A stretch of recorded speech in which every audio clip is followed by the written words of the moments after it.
Welcome to the WRAL Daily Download. I'm Amanda Lamb. In today's deep dive conversation with WRAL's hidden history reporter, Heather Leah, we're going to talk about holiday history in North Carolina. Welcome to the show, Heather. Hey, thanks. And there's so much to cover in a topic like this, because so many traditions, they actually go all the way back to the 1930s. So tell me from your research, what was Christmas like back then, especially in downtown Raleigh, which was a kind of a hub for shopping? Yeah. And so to preface this, a lot of these memories are specific to I have done research and looked at archival images of what downtown Raleigh looked like back then compared to today. But a lot of these memories are specific to my family and growing up here. My grandmother lived in Raleigh for 92 years. And then my mother, of course, lived in Raleigh her whole life. And I've lived here my whole life, too. But the 1930s, it's so interesting. If you go to the state archives, you can see these beautiful photos of Fayetteville Street. Now, obviously, Fayetteville Street has changed several times throughout Raleigh history. It's always been like a hub for culture and shopping, but for a while it was a mall, and then it went back to being a street again. So in the 1930s, you can see these beautiful photos of Taylor's, which was a store, and the windows were just glowing, and they had these beautiful, fanciful 1930s and 40s style holiday displays. The pictures are just beautiful. And of course, a lot of people would flood to Fayetteville Street, and there was a lot happening there. In later years, you might go down there and see the Peanut Man and feed the pigeons. You might go down there and watch Christmas Carol at Raleigh Memorial Auditorium. So Fayetteville Street has kind of been central to a lot of Christmas memories. And I mean, the shopping, there were department stores there, and there were a lot of people that's probably the main area they did their shopping in. It was. And if you look at photos, people would dress up to go Christmas shopping. It's not like today, I'm sure some people dress up today, but I know I don't.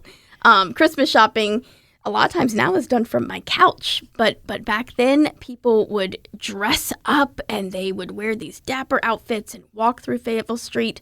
And a lot of the windows, that was their only form of advertising. It's not like we had television to pull people in or the internet to pull people in. So that window had to be the ad. And so you can imagine that Fayetteville Street was just absolutely decked out to the nines trying to draw people in. Buzzing with activity, it sounds like. And a lot of teenagers had their first jobs there, too. They'd work at Eckerd's, they'd work at Taylor's, they'd work at McClellan's. So it was just kind of a hub for Raleigh. Yeah, well, I'll date myself a little bit, but we used to go to, there was a soda counter back in the day at Woolworths. Yes, and my friend and I would have $5 total, and that would buy us lunch, which was usually a grilled cheese, fries, and a Dr. Pepper. And then it would buy us maybe a lip gloss if we were lucky. So that was a little town called Wayne, Pennsylvania. Probably not that unlike Fayetteville Street. Probably similar, yeah. So you mentioned the Christmas Carol. So there were some new traditions that started later in the 20th century. Tell me about a few of those. The Christmas Carol, I know there was a secret shop at Crabtree Valley Mall. Yes. So, again, some of these I don't remember personally, and some I do. The secret shop was at Crabtree Valley Mall, and especially very popular in the 1970s, probably through the 1980s. My mom and dad talk about it a lot. And if you go online to groups where people like to remember Raleigh, that will come up a lot too. And it was a little shop at Crabtree where teenagers who didn't have like the most pocket money could go there and still shop and buy a Christmas present for their family that wouldn't be like breaking their bank. And it was very magical. And I believe that people actually worked there and like dressed as elves. And it was a fun place to work too. People who worked there as teenagers would shop there as teenagers. So that's a very beloved Christmas memory. Oh, another one at the Cary Malls, at South Hills Mall in Cary. They had reindeer.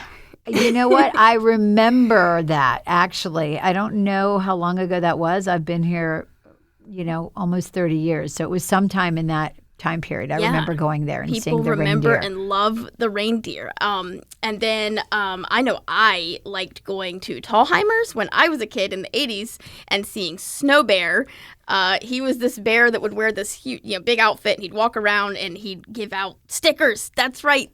I'm remembering things as I talk. These red stickers with a little white snow bear head on them, and I loved him. I had to see, and sometimes when we were shopping, I would go find him 4, 5, 6 times. So you would get a lot of Snow Bear stickers. Yes.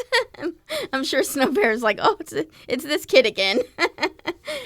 So we'll be back after the break with more from Heather Leah about why holiday traditions hold such an important place in our history and our hearts.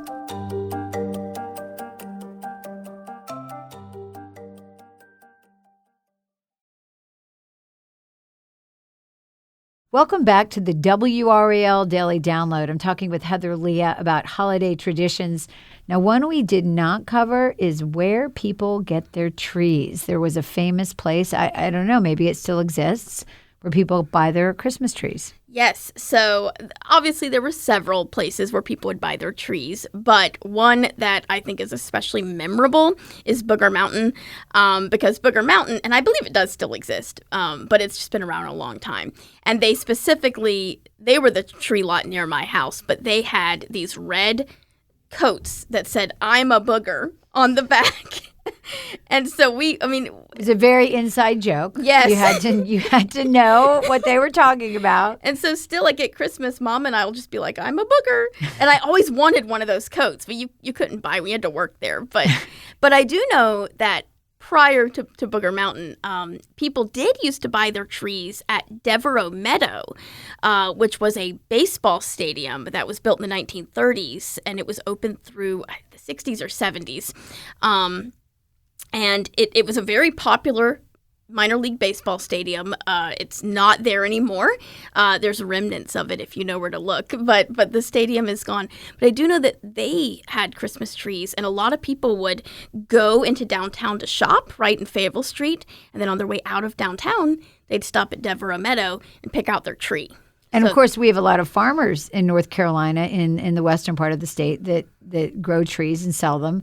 So you can always get a tree in North Carolina. That's never a problem. Yeah. To get a Christmas tree.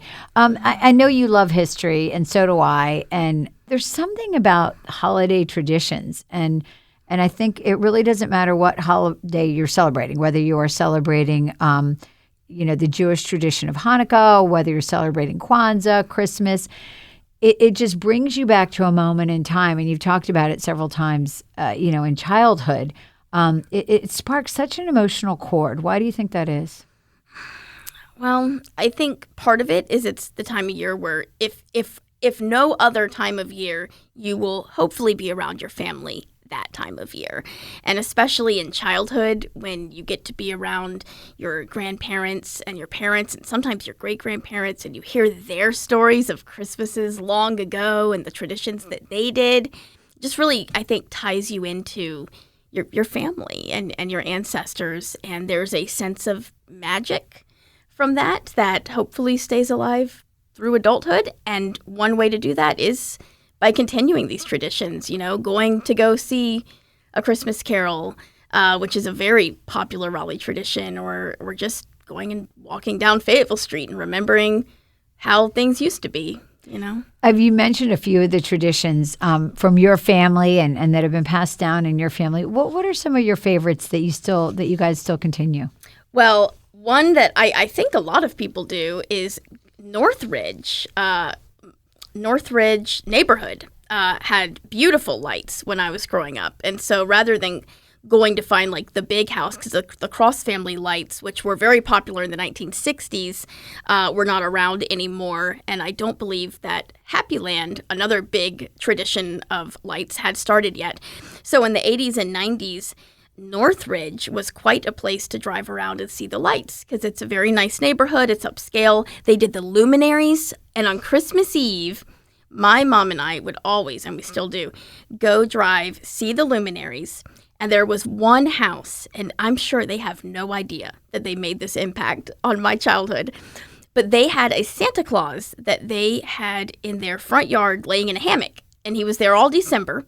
But on Christmas Eve, the Santa Claus was not in the hammock anymore. He was gone because he's delivering presents to the children. And that just, we'd always go see if he had left. It's so, right. It's so subtle, right? But it made such an impression on you. And it kind of goes back to what we've been talking about, which is these tiny things that have a big lasting impact on our lives. Yeah, it's these people that are doing these little things that are personal to them, and they don't realize the ripple effect. You know, the tiny Christmas tree that's over the belt line, the cross family lights that moved on to Happy Land. A lot of these little tiny things that a family was doing for them as a personal tradition.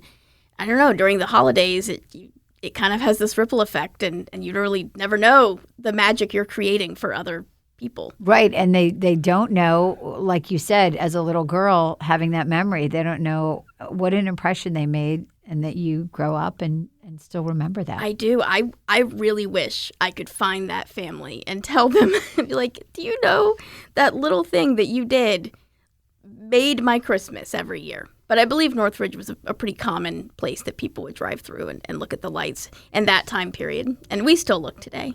Gotcha. And I'm sure you'll continue to look. Thanks, Heather, for sharing some Christmas magic with us. And thank you for listening today. We wish you all happy holidays. The WRAL Daily Download is taking a break next week, and we'll be back with new episodes in the new year. As a reminder, you can also listen to entire WRAL newscasts in podcast form. Find WRAL newscasts in your podcast app. The feed is updated with new newscasts multiple times per day.